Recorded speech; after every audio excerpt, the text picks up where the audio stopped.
প্রেত পক্ষ এখানে স্বাভাবিক একটি বিভ্রম। সকলকে স্বাগত জানাচ্ছি প্রেতপক্ষের 225 নম্বর এপিসোডে। আশা করি তোমরা সকলে সুস্থ আছো, ভালো আছো। আর আজকে শনিবার রাত 10টা বেজে গেছে। তোমরা সকলে হেডফোন কানে লাগিয়ে প্রস্তুত হয়ে গেছো ভয় পাওয়ার জন্যে।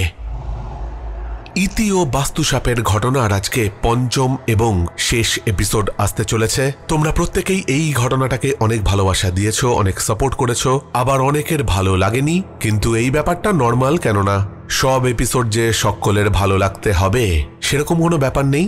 আজকে এই একটা ঘটনাই থাকবে, কেননা এপিসোডটা বড় হতে চলেছে।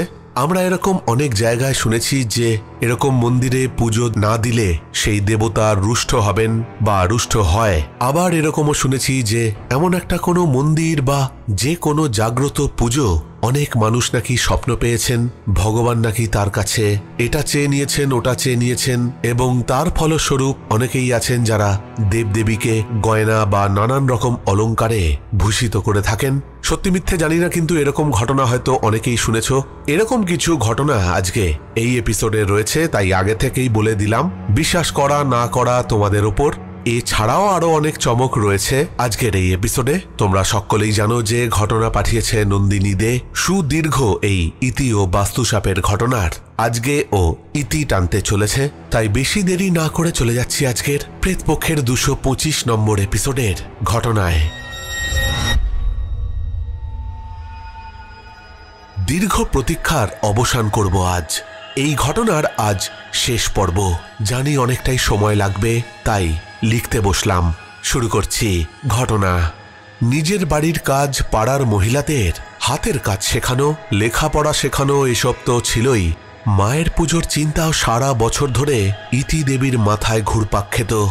সবাই বলতো, আরে তুমি এই পুজো নিয়ে এত চিন্তা করো কেন? কিন্তু ইতি দেবী হাসতেন। তার মাথায় তো থাকতো অন্য চিন্তা, কেননা পুজো একটু একটু করে বড় হচ্ছে, আর আগামী দিনে কিভাবে যে এত কিছু সামলাবেন সেটাই ভেবে অস্থির হতেন তিনি। এদিকে ছেলে মেয়ের পরীক্ষা শেষ হলে গরমের ছুটিতে রথিনবাবু ইতিদেবীকে ইটানগর চলে আসতে বললেন। তিনি বললেন, ছেলে মেয়েদের নিয়ে চলে এসো, কটা দিন থাকাও হবে আর তোমার বাপের বাড়িটাও ঘুরে যেতে পারবে। ইতিদেবী তেমনই করলেন। নির্দিষ্ট দিনে ইতিদেবী তার ছেলে মেয়েকে নিয়ে বাড়িতে তালা দিয়ে চলে গেলেন ইটানগরে।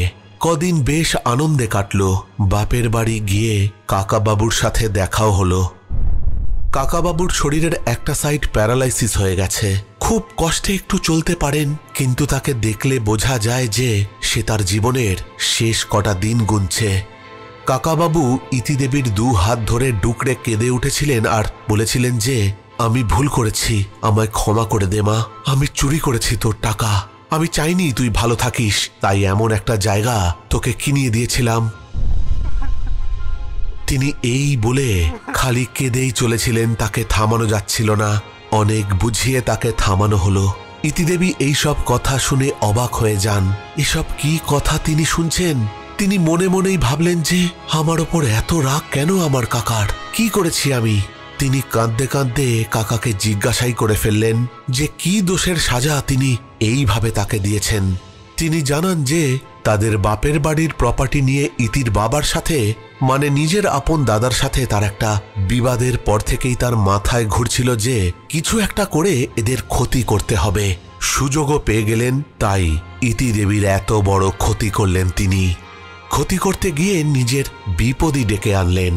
নিজের বাড়িটাও বিক্রি করার কথা ছিল, সেটা বিক্রি করতে পারলেন না। আর এদিকে কাকিমার চাকরির পেনশনও ক্লিয়ার হচ্ছে না।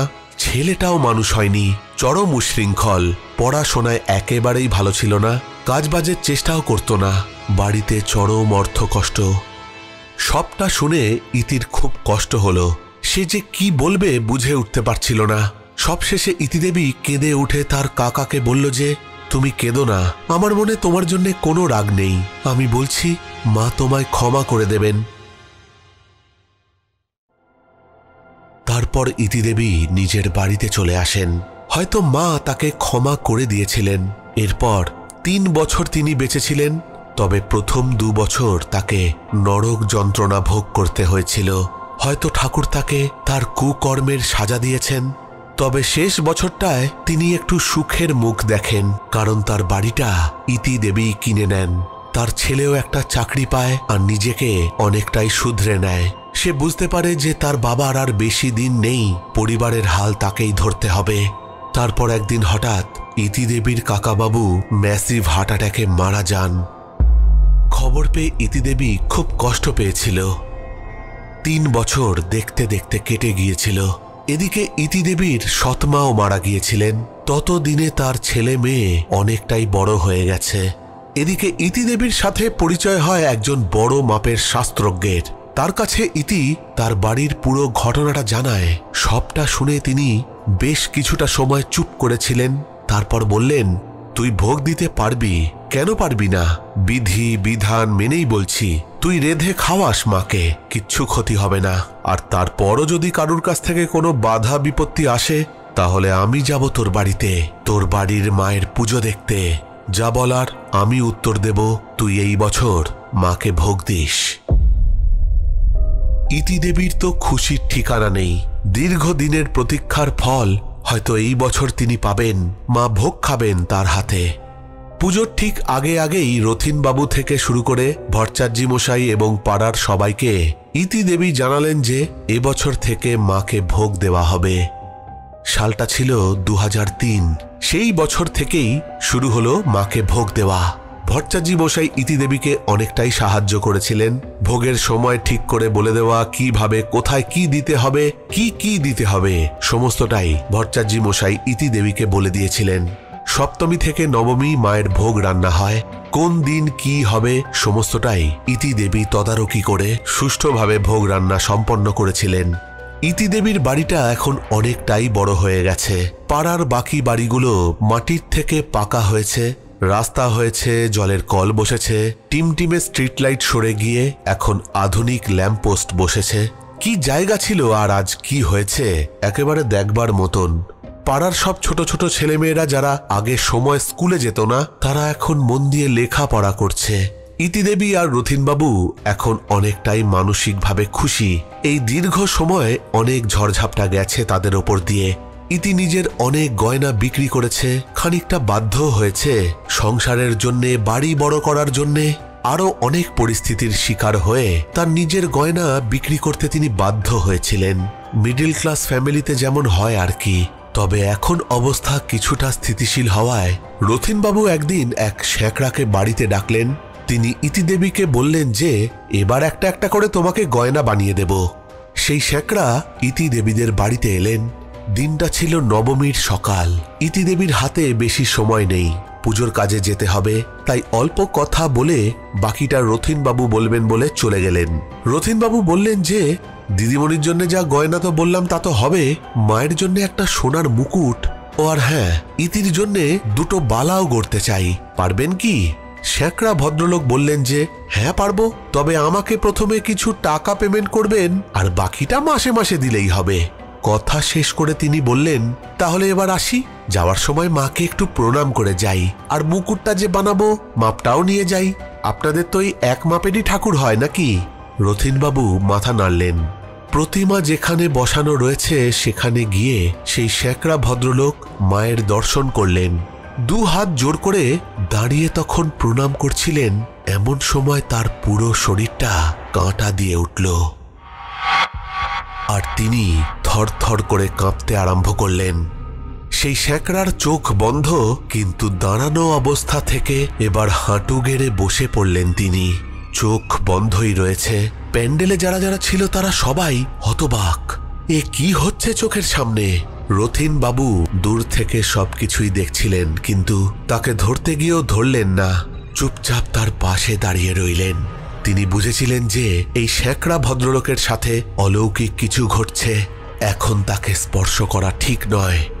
অনেকেই তাকে ধরতে এগিয়ে আসছিল। রথিনবাবু ইশারা করে সকলকে চুপ থাকতে বললেন।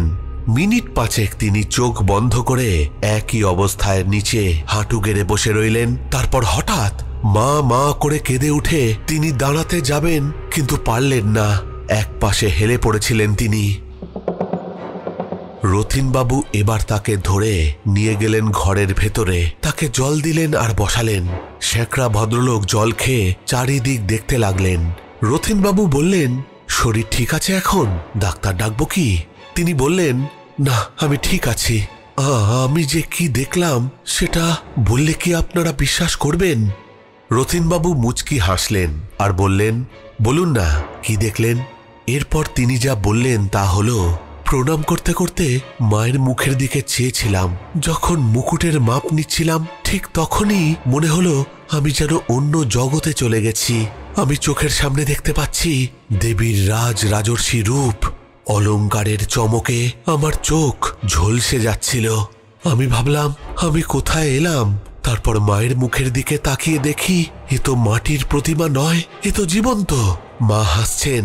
তারপর আমি দেখি মা হাসছেন আর নিজের মাথার দিকে আঙুল দিয়ে মুকুটটিকে দেখাচ্ছেন। এরপর কপাল, তারপর নাক, তারপর হঠাৎ চারিদিকটা ধোঁয়ায় ভরে গেল আর আমার শরীরটা যেন কেমন কাঁপতে লাগলো। কথা শেষ করে তিনি আবার প্যান্ডেলের দিকে ছুটে গেলেন।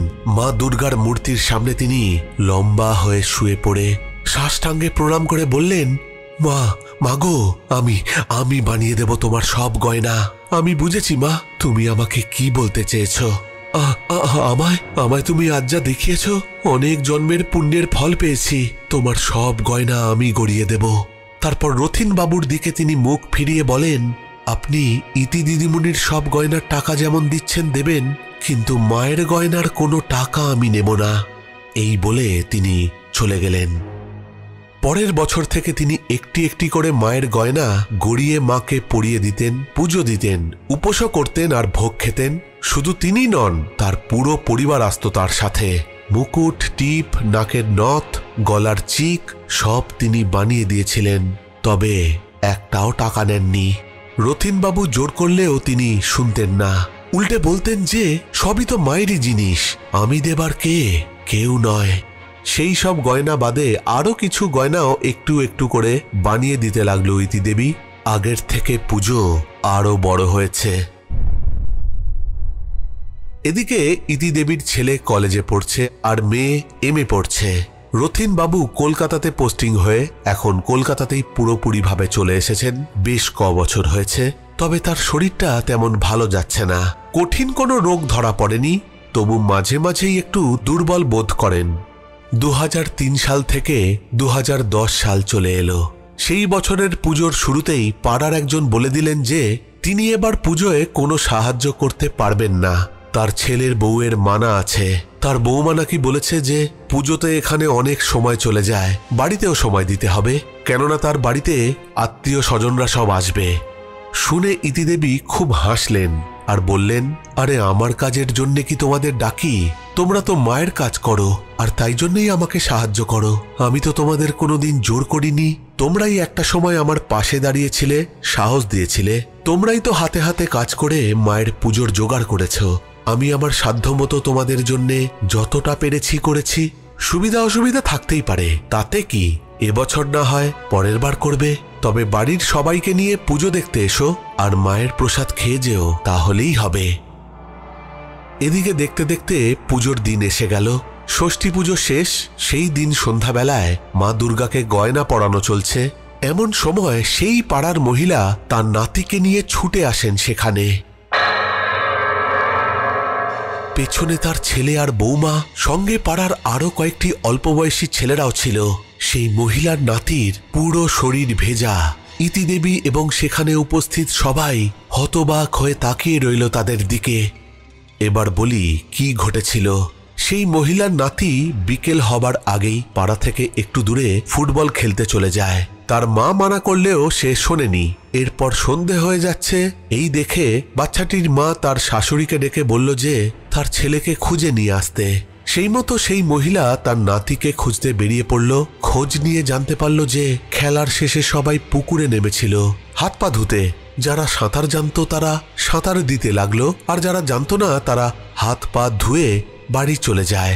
তারপর সাঁতার দেওয়া ছেলেরাও উঠে পড়ে, কিন্তু সেই মহিলার নাতি, সেই ছোট্ট ছেলেটি পাকামো করে সেই পুকুরেই থেকে যায়। খুব খুব ভালো সাঁতার সে জানতো না, তাই অল্প জলেই নেমে জল ঘোলা করতে থাকে। সবাই চলে যায়, কিন্তু সেই ছেলেটির সাথে আর একজন ছিল। সে তাকে বারবার বলতে থাকে যে এবার উঠে আয়, নইলে আমি চলে যাব, অন্ধকার হয়েছে, এবার মা বকবে। সেই ছেলেটি উঠে আসে পুকুর থেকে, কিন্তু সেই মহিলার নাতি উঠতে চায় না। তারপর সে যখন একা পড়ে যায়, সে উঠতে যাওয়ার সময় টাল সামলাতে না পেরে আবার পড়ে যায় জলে। কিন্তু সে এমন একটা জায়গায় পড়ে যেখানে পুকুরের তলায় সে পা পাচ্ছিল না, আর সে হাবুডুবু খেতে থাকে। এই দেখে পাড়ার ছেলেটি ভয় দৌড় লাগায় আর পাড়ায় এসে চিৎকার করে সাহায্য চাইতে থাকে। ক্লাব ঘরে কিছু ছেলে আড্ডা দিচ্ছিল। চিৎকার শুনে তারা বাইরে বেরিয়ে আসে। সবটা শুনে তারা দৌড় লাগায় পুকুরের দিকে।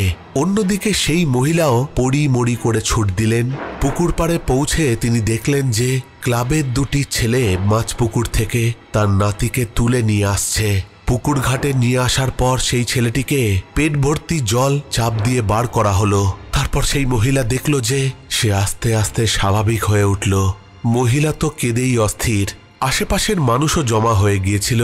সবাই বলাবলি করছিল, ইস, আজই মায়ের ষষ্ঠী পুজোর দিনে এমন ঘটনা ঘটে গেল। মাই রক্ষা করুক, যেন কিচ্ছু না হয় এই ছেলেটির। লোকজনের কথা শুনে সেই মহিলাটি বুঝেছিলেন যে মায়ের পুজোতে না থেকে তিনি কি ভুল করেছেন। তিনি ছেলের বউয়ের কথা শুনে কি বড় অন্যায়টাই না করতে যাচ্ছিলেন। আসলে কিছু মানুষ যেমন ইতিদেবীকে ভালোবাসত, তেমন কিছু মানুষ খুব হিংসেও করত। তাদেরই একজন ছিল ওই বাচ্চাটির মা, মানে সেই মহিলার বৌমা। সেই মহিলাটি নাতিকে জড়িয়ে ধরে কেঁদে বলে উঠলেন, এবারের মতো ক্ষমা করে দাও মা, এই ভুল আর হবে না। আমি মূর্খ, মহা মূর্খ, তাই এমন বলেছি, আর বলবো না। তার নাতি স্বাভাবিকভাবে নিঃশ্বাস নিতে লাগলো। তারপর সবাই ধরাধরি করে তাকে বাড়িতে নিয়ে যায়।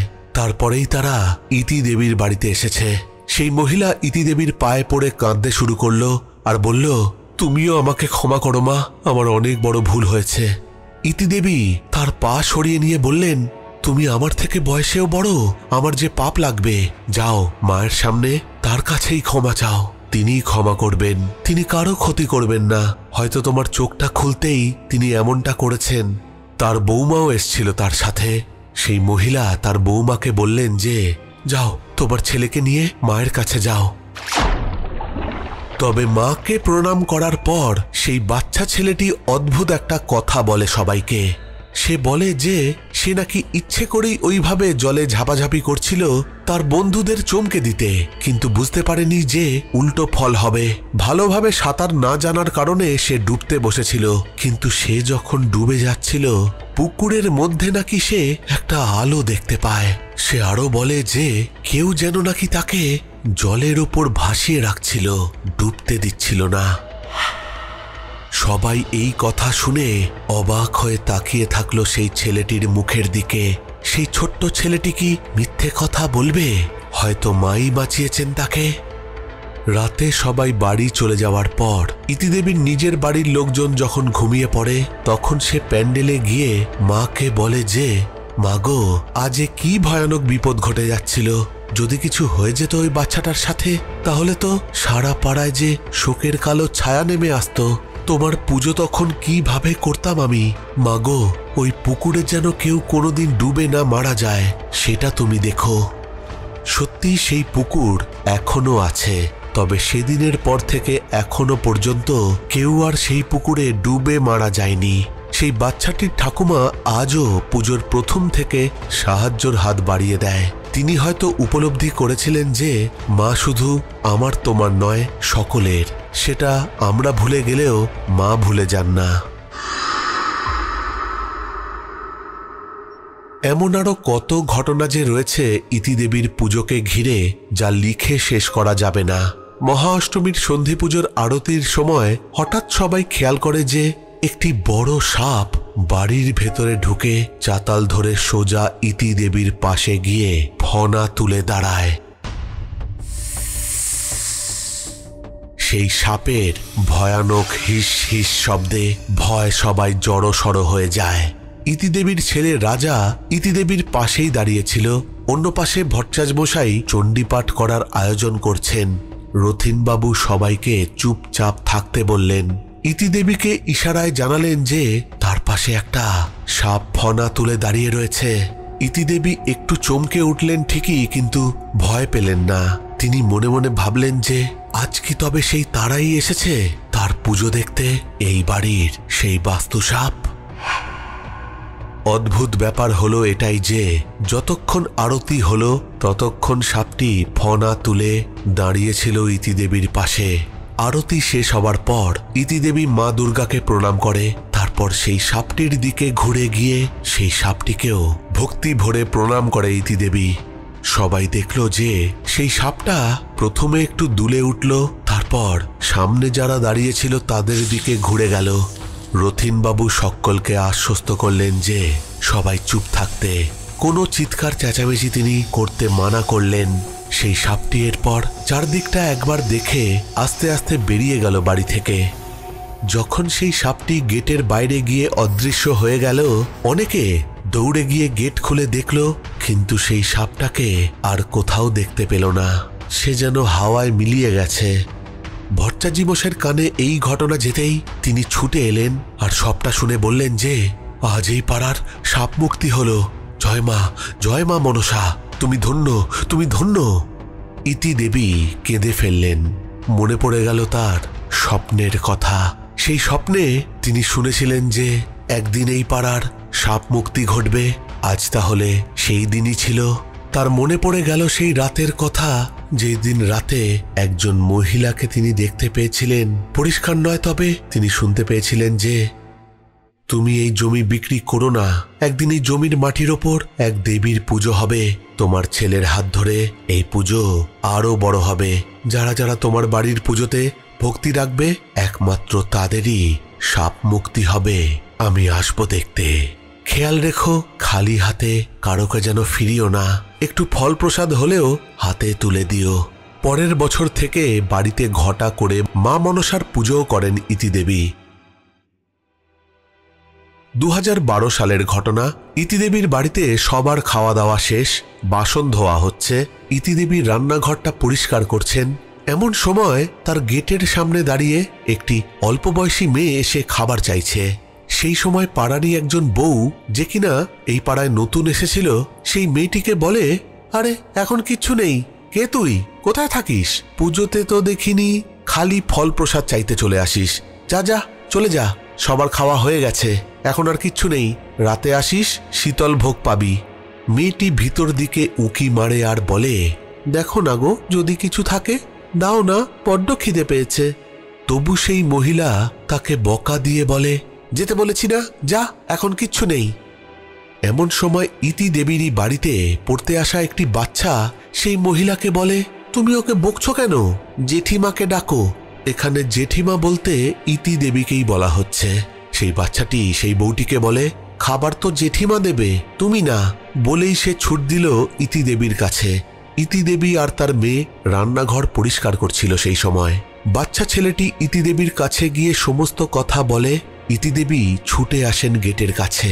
গিয়ে দেখেন ফ্রক পরা একটি মেয়ে খালি পায়ে হেঁটে চলে যাচ্ছে। ইতিদেবীর মেয়ে ছুটে গেল তার দিকে আর তাকে ডেকে নিয়ে এলো ইতির কাছে। ইতিদেবী বললেন, কিরে, কে রে তুই, কোথায় থাকিস? খাবার না নিয়ে চলে যাচ্ছিস যে? আয় মা, ভেতরে আয়, একটু বস। ইতিদেবী সেই মহিলাটিকে ডেকে বললেন, শোনো বউ, আমার বাড়ি থেকে কেউ খালি হাতে ফিরে যায় না। এ মায়ের আদেশ। তুমি না জেনে আজ আমার কত বড় ক্ষতি করতে জানো? মা দুর্গার পুজো হয় এই বাড়িতে, আর তুমি এই মেয়েটিকে কিছু না খেতে দিয়ে বকা দিয়ে ভাগিয়ে দিচ্ছিলে। সেই মহিলা উল্টে কিছু বলতে যাচ্ছিল, কিন্তু ইতিদেবীর বড় বড় চোখ দেখে ভয় চলে গেল ঘরের ভেতরে। এরপর ইতিদেবী মেয়েটিকে ডেকে নিয়ে তাকে খেতে দেন আর অনেক খাবার বেঁধে দেন। তার সাথে তাকে দেন অনেক কাপড়, ধুতি আর গামছা। মেয়েটি এত কিছু পেয়ে খুব খুশি। সে ইতিদেবীকে বলে, এই বাড়িতে মা লক্ষ্মী সব সময় বিরাজ করবেন, অর্থকষ্ট কোনো দিন হবে না। এই কথা বলে সেই মেয়েটি আর এক মুহূর্তও দাঁড়ায়নি ইতিদেবীর বাড়িতে। ইতিদেবী যেন মন্ত্রমুগ্ধ হয়ে তার কথা শুনছিল। হঠাৎ তার মনে হয় যে, আরে একে কিছু টাকা দিলে ভালো হতো, একটা হাওয়াই চটি কিনে পড়তো। ধুর, বয়স বাড়ছে, সব ভুলে যাই। সেই দিনই রাতে ইতিদেবী স্বপ্নে দেখেন যে যেই বাচ্চা মেয়েটি তার বাড়িতে খাওয়ার খেতে এসেছিল সে যখন তার বাড়ি থেকে চলে যাচ্ছে তার আলতা মাখা পায়ের ছাপ তার বাড়ির উঠোনে পড়তে পড়তে মিলিয়ে যাচ্ছে।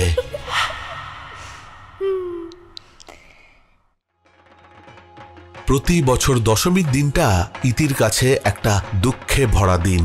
মায়ের বিদায় বেলায় ইতি কান্নায় ভেঙে পড়ে। সেই কান্না তার ছেলেও সহ্য করতে পারে না, সেও কেঁদে ফেলে। গঙ্গার ঘাটে বিসর্জন দিয়ে বাড়িতে এসে অপরাজিতার পুজো করে সবাইকে মিষ্টি মুখ করানো হয়। সবাই সবার সাথে কোলাকুলি করে, কেউ প্রণাম করে, কিন্তু ইতিদেবীর বুকে এক রাশ কান্না দলা পাকিয়ে থাকে। সবাই যখন ঘুমিয়ে পড়ে ইতিদেবী কাঁদেন। রথীনবাবু সবটাই বোঝেন, তাই ইতিদেবীকে শান্ত করান আর বলেন, পরের বছর তো মা আবার আসবেন, তোমার কাছেই আসবেন, কেঁদো না, মা তো সব সময় আমাদের সাথেই রয়েছেন। এরপর কেটে যায় আরো কটা বছর। ইতিদেবী একদিন স্বপ্ন পান যে মা তাকে বলছেন যে আমায় অষ্টধাতুর মূর্তিতে পুজো কর আর ঘটে বিসর্জন কর, আমি তোর কাছেই তোর বাড়ির মন্দির ঘরে সারা বছর পুজো নেব, আর কাঁদিস না। সেই থেকে এভাবেই পুজো হচ্ছে আর এখনো চলছে সেই পুজো। রথীনবাবু আর নেই, তিনি মারা গেছেন। বাকিরা সবাই রয়েছেন। ইতিদেবীর বয়স এখন প্রায় 68। এখনো নিজের হাতে পুজো করে যাচ্ছেন, সঙ্গে ছেলেকে নিয়ে। মেয়ে আর ছেলে দুইরই বিয়ে হয়েছে, ভরা সংসার তার। ইতিদেবী একটু লেখালেখিরও কাজ করেন 2015 থেকে। কয়েকটি লেখা ইতিমধ্যে প্রিন্টও হয়েছে বই আর পেপারে। তবে তিনি প্রচারের জোয়ারে গা ভাসাতে চাননি। নিরিবিলিতে একাকী মায়ের ধ্যান করে চলেছেন। তার বাড়িতেই সেই শাস্ত্রজ্ঞ ভদ্রলোক পুজোর সময় এসে থেকে পুজো দেখে গেছেন অনেকবার। তার এতটাই ভালো লেগে গিয়েছিল যে তিনি তার নিজের দেশের বাড়িতে আসামে গিয়ে অনেকেই এই পুজোর কথা গল্প করেন। আর এইভাবেই ইতিদেবী আর তার বাড়িতে থাকা সেই বাস্তুসাপের ঘটনা আস্তে আস্তে ছড়াতে ছড়াতে আমার কাছে এসে পৌঁছায়।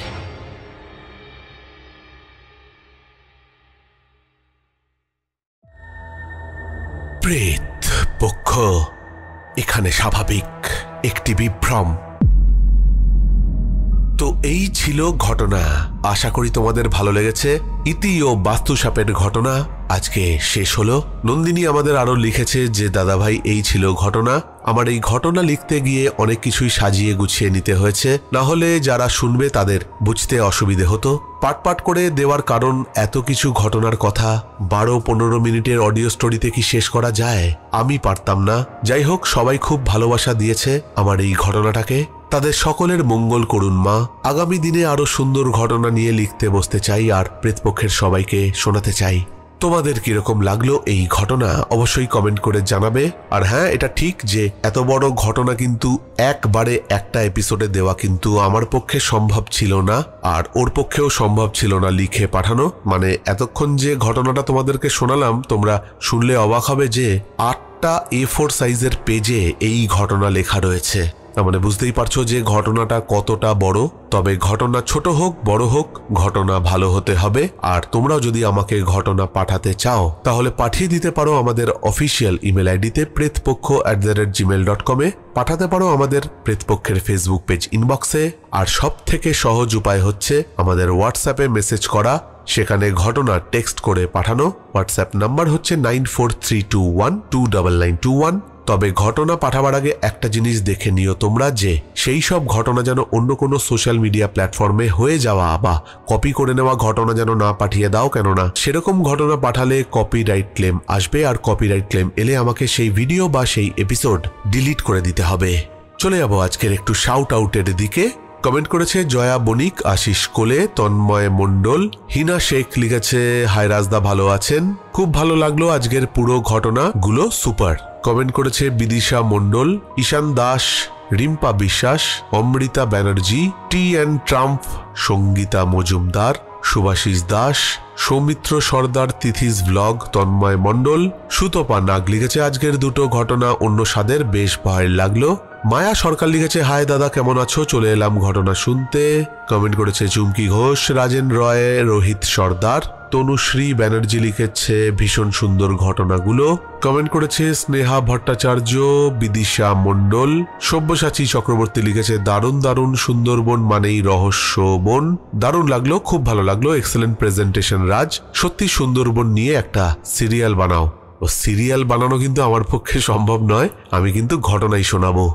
SJ ব্লগ লিখেছে ভাই ঘটনা দুটো খুব ভালো লাগলো, কিন্তু চীনা পুতুল দেওয়ার ঘটনা খুব ভয় ছিল। যাই হোক না কেন, দুটো ঘটনাই খুব সুন্দর লেগেছে। ইসমাইল কমেডি লিখেছে দাদা অনেকদিন পর কমেন্ট করলাম, ফ্রম বরগাছিয়া। ত্রিপুরা থেকে বিক্রম লিখেছে রাজ আমি ত্রিপুরা থেকে বলছি, জানি আজকের ঘটনা অনেক দারুণ হবে, তাই অ্যাডভান্স থ্যাঙ্কস। কমেন্ট করেছে শম্পা ঘোষ। নাসরিন খাতুন, নো ওয়ান, একলা পথের পথিক রে ভাই। মলয় ঘোষ, সুদেশনা সিনহা রয়, জয়দীপ মণ্ডল, তারা পাসওয়ান।